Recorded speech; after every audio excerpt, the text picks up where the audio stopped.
Ya, kembali lagi di konten bereaksi. Betul. Setelah sekian lama kita mereview film kembali. Kemarin sih sempat nonton The Nun ya, The Nun sama Sleep Call. Cuman sayang sekali nggak sempat kita review ya. Jadi kita cuma nikmati aja tanpa memberikan review ya, gitu. Tapi bagus sebenarnya. Dan kita kembali lagi nonton film horor kali ini. Film horor terbaru dari sutradara yang sama membuat KKN Desa Penari. Ya, film fenomenal. Apakah ini akan fenomenal KKN Desa Penari? Jadi film yang kita tonton adalah apa filmnya sih? Kisah Tanah Jawa. Pocong Gundul. Kisah Tanah Jawa Pocong Gundul. Jadi ini ada apa namanya?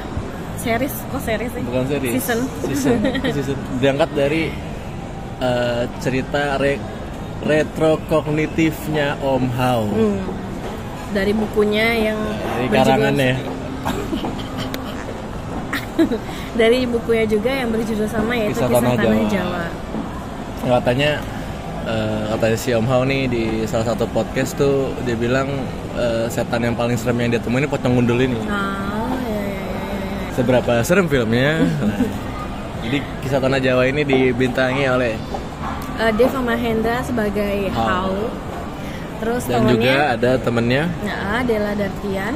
Lalu ada Iwake sebagai Walisdi. Ya, Walisdi. Dukun Walisdi. Terus ada Prit Timothy sebagai Pak Saman. Terus ada lain-lain. Ya, jadi kisah ini dimulai dari si Om Hao-nya ini.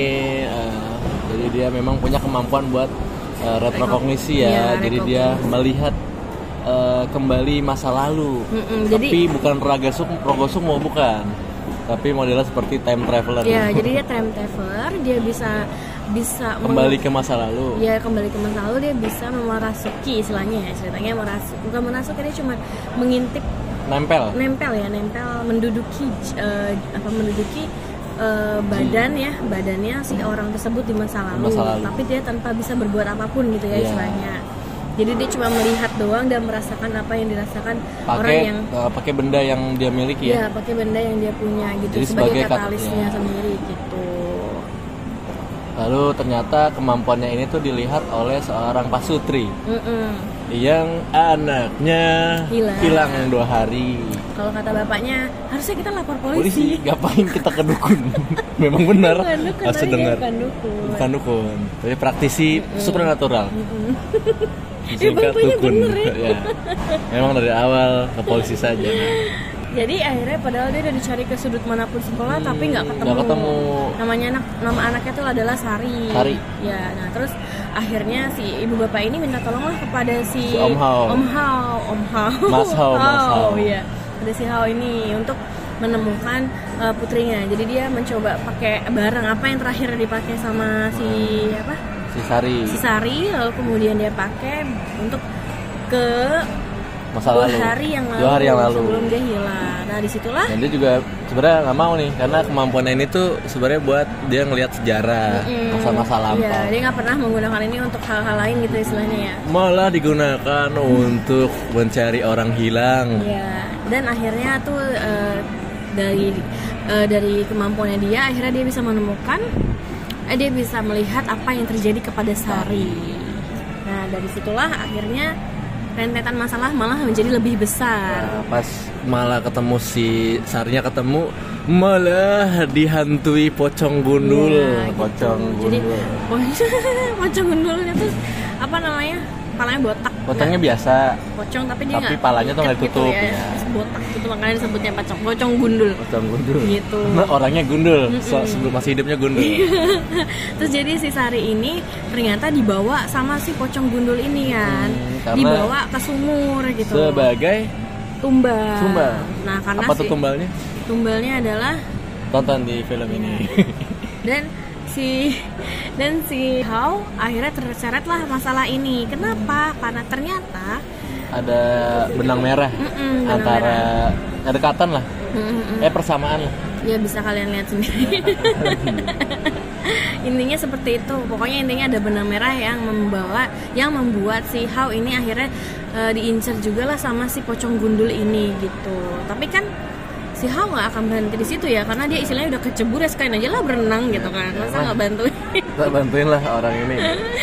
Akhirnya dia soalnya emang pas si anaknya balik, dia masih dirasuki terus, dihantui. Selain si Hao-nya juga dia hantuin, si anaknya juga nggak bisa tidur, nggak bisa apa, jadi bisa makan. Dihantuin terus gitu. Akhirnya dihubungi lah si Hao ini buat nerusin sekalian lah, tolong bantuin. Selesain lah gitu. Ya, tolong bantuin lah.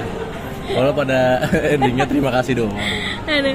Akhirnya dibantuin tuh, dicari, karena ternyata si Sari ini bilang kalau dia tuh bukan satu-satunya korban. Ya, akhirnya kayak wow, siapa lagi tuh korbannya? Jadi per 10 tahun ya? Iya, jadi ternyata karena ini tumbal, maka tumbal itu per 10 tahun gitu loh.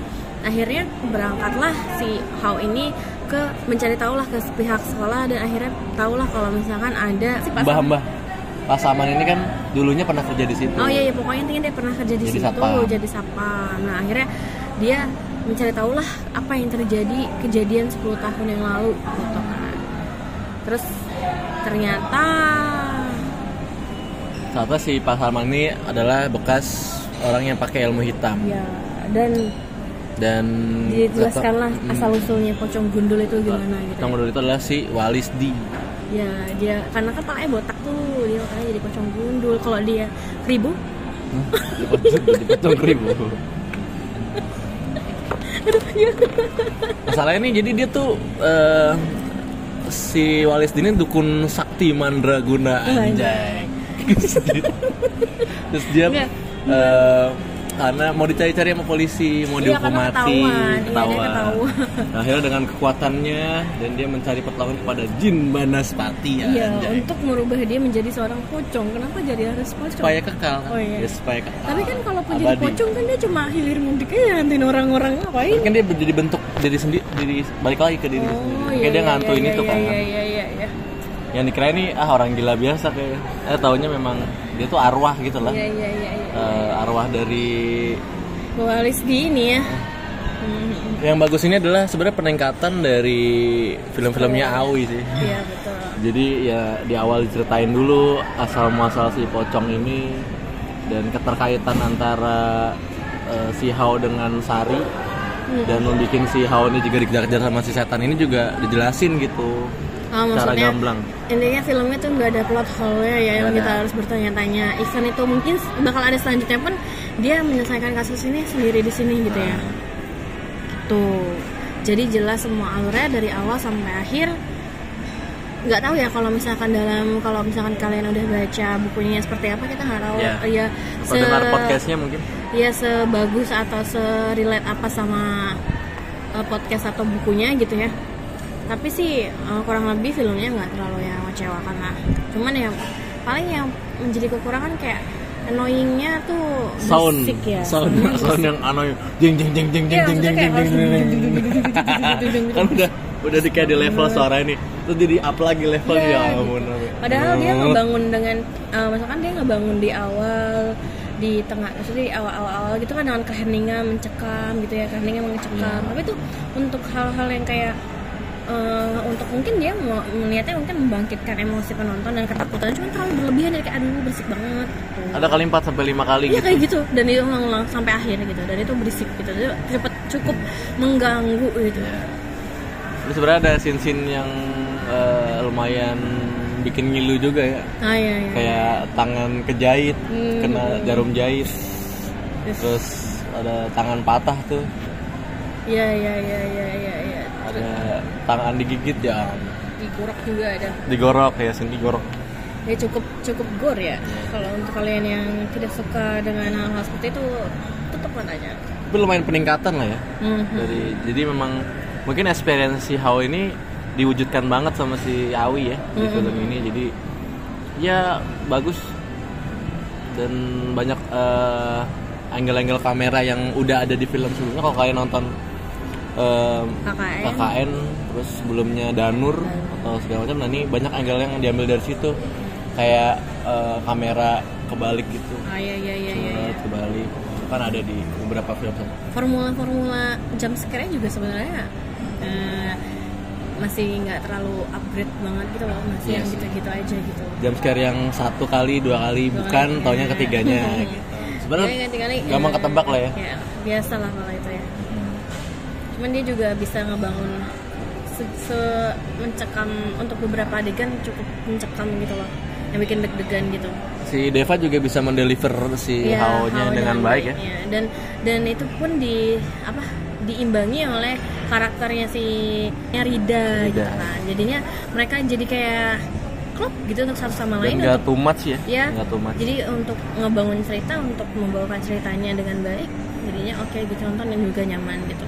Dan semua karakternya juga nggak ada yang berlebihan gitu loh. Terus Iwaki juga bisa bikin itu jadi hal yang keren banget Iwaki. Dari senyumnya, munculannya gitu, itu merinding. Bagus sih dia jadi apa ya? Setan ya, orang jahat. Iya, bener. Kan terakhir dia di kupu-kupu. Saya patah. Saya patah. Tuh masih ntar ya.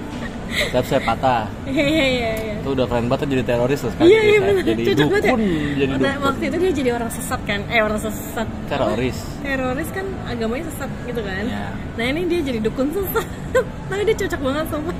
Lagi pas baca-baca mantranya tuh. Gitu ya, bener-bener. Daripada siapa? Iya, Sujio Tejo. Iya. Mending dia sih.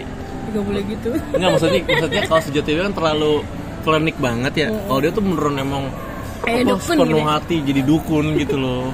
Emang mendukung gitu, nggak cuman looknya aja, tapi pembawaan karakternya juga dapet gitu loh. Kayak menjiwai banget ya. Jadi keren banget sih. Kita applause untuk Iwaki buat jadi dukun.